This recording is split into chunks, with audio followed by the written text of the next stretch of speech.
बड़ी बात यह है कि इस चुनाव में बीजेपी प्रधानमंत्री मोदी के चेहरे पर ही चुनाव लड़ रही थी। 2024 के लोकसभा चुनाव के बाद बीजेपी का परफॉर्मेंस लगातार बेहतर हो रहा है। लोकसभा चुनाव और उसके बाद पीएम मोदी की अगुवाई में कहें या फिर ब्रांड मोदी के तहत बीजेपी ने पिछले एक वर्ष में 9 राज्यों में चुनाव लड़ा। आंध्र प्रदेश, अरुणाचल प्रदेश, सिक्किम, ओडिशा, जम्मू कश्मीर, हरियाणा, महाराष्ट्र, झारखंड और अब दिल्ली भी इसमें शामिल है। इसमें से दिल्ली समेत 6 राज्यों में बीजेपी और उसके सहयोगियों की सत्ता है। अरुणाचल प्रदेश, ओडिशा, हरियाणा और महाराष्ट्र में बीजेपी के सीएम हैं और दिल्ली में अब बीजेपी के सीएम बनेंगे।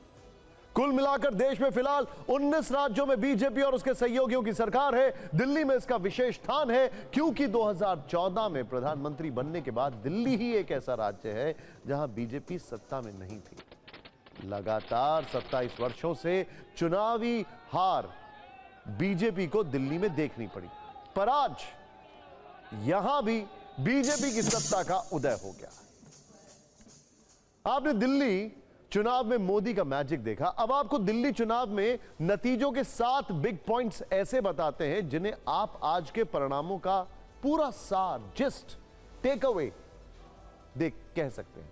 देखिए, पहली बात यही है कि दिल्ली का जनादेश अब पूरी तरह क्लियर हो चुका है। 27 साल बाद दिल्ली की सत्ता पर जनता ने बीजेपी को बैठा दिया है। 2020 के मुकाबले बीजेपी की 40 सीटें बढ़ गई हैं, जबकि वोट शेयर में भी करीब 7.5% का इजाफा है। बड़ा इजाफा है। दूसरी बड़ी खबर, दिल्ली में आम आदमी पार्टी पहला विधानसभा चुनाव हारी। मतलब वो वर्ष 2013 से लगातार सत्ता में थी, लेकिन 12 साल बाद जनता ने झाड़ू को ही साफ कर दिया है।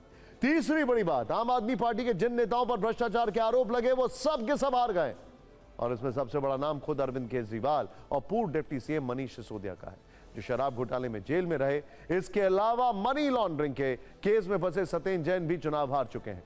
चौथी बड़ी खबर, दिल्ली में केजरीवाल नहीं बल्कि प्रधानमंत्री मोदी की गारंटी चली है। मतलब आम आदमी पार्टी की फ्री की रेवड़ियों पर पीएम मोदी का चेहरा भारी पड़ गया। पांचवी बात कांग्रेस से जुड़ी है। राहुल गांधी के लिए सबसे चिंताजनक खबर यह है कि लगातार तीसरी बार दिल्ली में कांग्रेस का खाता नहीं खुला है। यानी वर्ष 2015 और 20 के बाद 2025 में कांग्रेस ने 0 पर आउट होने की हैट्रिक लगा दी है।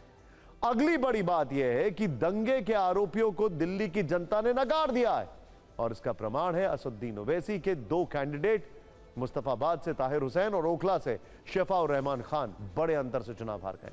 और सातवीं बड़ी बात यह है कि कांग्रेस या आम आदमी पार्टी से बीजेपी में आए बड़े नेता और बड़े नाम चुनाव जीत गए हैं। इनमें आपसे बीजेपी में शामिल हुए कैलाश गहलोत के साथ कांग्रेस से आए अरविंदर सिंह लवली और तरविंदर सिंह मारवा भी शामिल हैं। एक बड़ी बात और है, वो बड़ी बात यह है कि करीब 13 सीट्स ऐसी हैं, 13 सीट्स ऐसी हैं जहां पर बीजेपी और आम आदमी पार्टी में हार जीत का जो डिफरेंस है, बीजेपी का जो जीत का डिफरेंस है, उससे ज्यादा कांग्रेस को मिले वोट है। सोचिए जरा, ये ट्रिक क्वेश्चन था।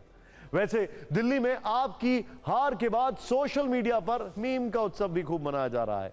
आम आदमी पार्टी को आपदा का नाम प्रधानमंत्री मोदी ने दिया, लेकिन जनता ने आपदा को आपजा कर दिया है। आज हमने भी इस पर दिल्ली में फिक्र के बदलाव की एक सीट स्टोरी तैयार की है जो एक मीम पर आधारित है। देखिए, वर्ष 2015 में दिल्ली में बीजेपी को सिर्फ 3 सीटें मिली थी, यानी इतने विधायक थे जो एक बाइक पर फिट हो जाए। इसके बाद वर्ष 2020 में बीजेपी को दिल्ली बाइक से 8 सीटर एसयूवी का टिकट मिल गया, क्योंकि उसके विधायकों की संख्या 3 से 8 हो गई। लेकिन अब बीजेपी के पास दिल्ली में इतने विधायक हैं जिन्हें एक साथ बिठाने के लिए पूरी बस बुक करनी पड़ेगी। अब जरा आपकी सीट स्टोरी देखते हैं। वर्ष 2015 में आम आदमी पार्टी ने दिल्ली में करीब क्लीन स्वीप किया और 70 में से 67 विधायक जीत गए थे। इससे पहले 28 जीते थे 2013 में। यानी कि आपको उनके लिए एक फुल साइज बस चाहिए थी। इसके बाद वर्ष 2020 में विधायकों की संख्या घटकर 62 हो गई। वैसे इन्हें भी एक साथ बिठाने के लिए एक बस की बुकिंग की जरूरत आपको थी। लेकिन अब 2025 में आम आदमी पार्टी के पास इतने विधायक ही बचे हैं जो एक टेम्पो ट्रैवलर में ही फिट हो जाएंगे। पर इन सब के बीच सबसे नाजुक स्थिति कांग्रेस की है, जिसकी कैब दिल्ली में बुक होने का नाम ही नहीं ले रही है। क्योंकि 2015 और 2020 के बाद इस बार भी उसे कोई सीट नहीं मिली है। दिल्ली में कांग्रेस ने इस बार 0 वाली हैट्रिक मारी है। यानी आप कतार में हैं, कृपया प्रतीक्षा करें। सॉरी। आज के चुनावी नतीजों पर फिक्र का एक और दिलचस्प मीम है, वो भी आपको दिखाते हैं। दिल्ली में कल तक 2 इंजन टकरा रहे थे। इनमें एक इंजन का नाम था आम आदमी पार्टी और दूसरा इंजन एलजी के आदेश पर चल रहा था।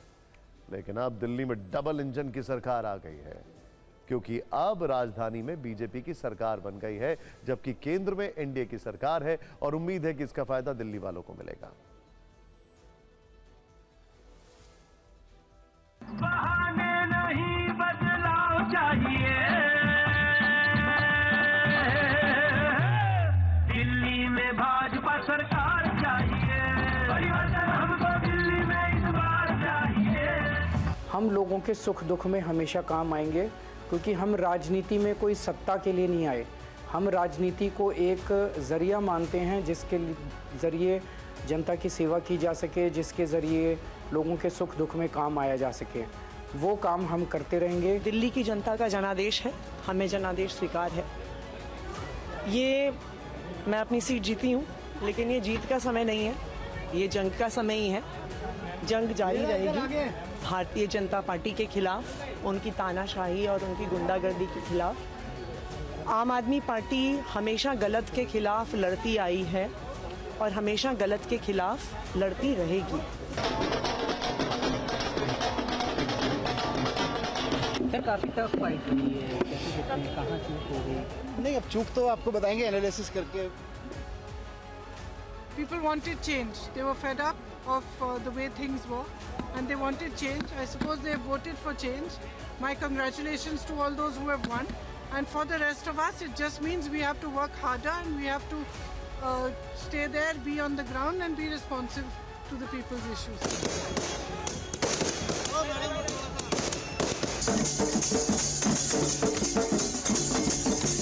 रात को आखिरी दिन लोगों के मन में क्या परिवर्तन हो गया, मैं समझता हूँ कि ये इन चीज़ों के परे है।